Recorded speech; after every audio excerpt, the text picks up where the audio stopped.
sans plus tarder, nous allons commencer avec notre première question. Qu'est-ce qu'une donnée personnelle? Et je vais commencer, en fait, tout de suite. Là, vous voyez, il y a des définitions à l'écran. Donc, renseignement personnel, données à caractère personnel. Peut-être simplement clarifier dans un premier temps.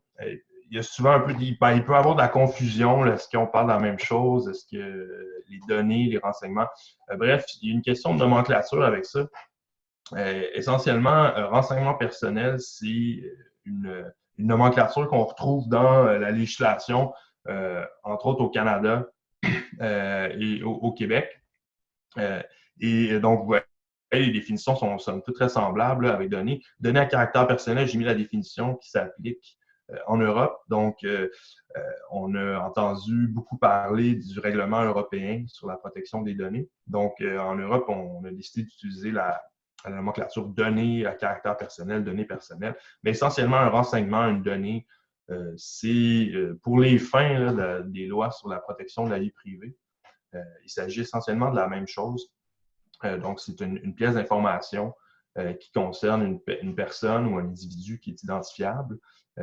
Identifié ou identifiable, en fait, et c'est quand même relativement important, là, cette distinction-là.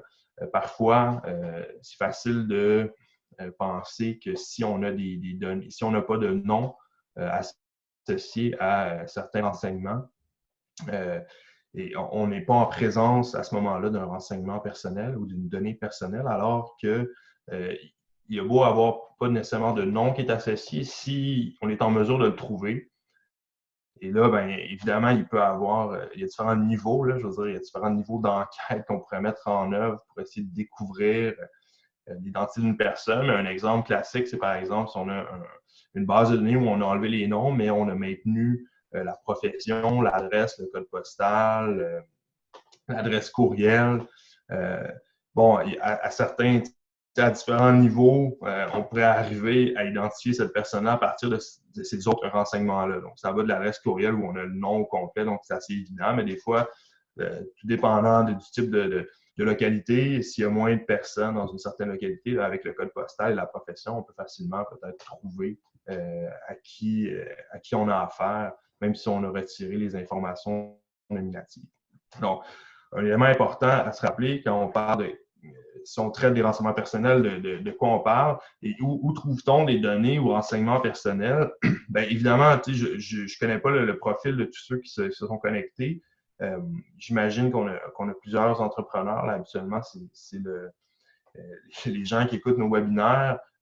Mais dans tous les cas, toutes les PME, les entreprises, en fait, la plupart, la très grande majorité, vont avoir des renseignements personnels et vont les traiter. Les bases de données sont remplies de renseignements personnels. Donc, souvent, on va penser au nom et au courriel.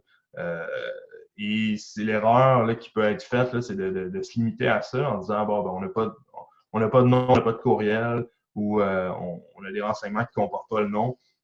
C'est pas nécessairement, ou de dire ben, dans notre base de données, un autre classique, c'est dans notre base de données, on a toute une série de renseignements, mais les deux seuls renseignements qu'on va traiter comme des renseignements personnels sont le nom et le courriel.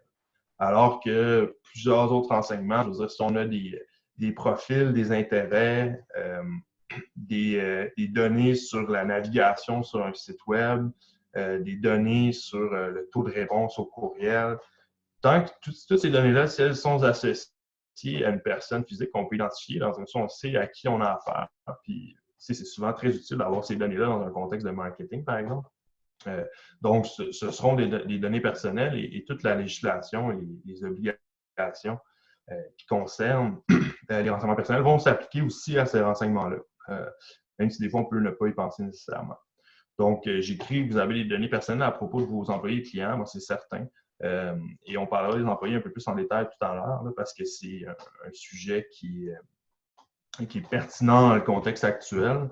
Donc, c'est presque certain que vous avez les données sur vos employés, certainement, vos clients, tout dépendant, entreprises qui font affaire avec des consommateurs, certainement des données sur les clients, et des entreprises qui font affaire avec d'autres entreprises, ben oui, certaines données, là, possiblement pour des représentants, mais c'est beaucoup moins, dans ce cas-là, critique si on fait affaire avec surtout d'autres entreprises.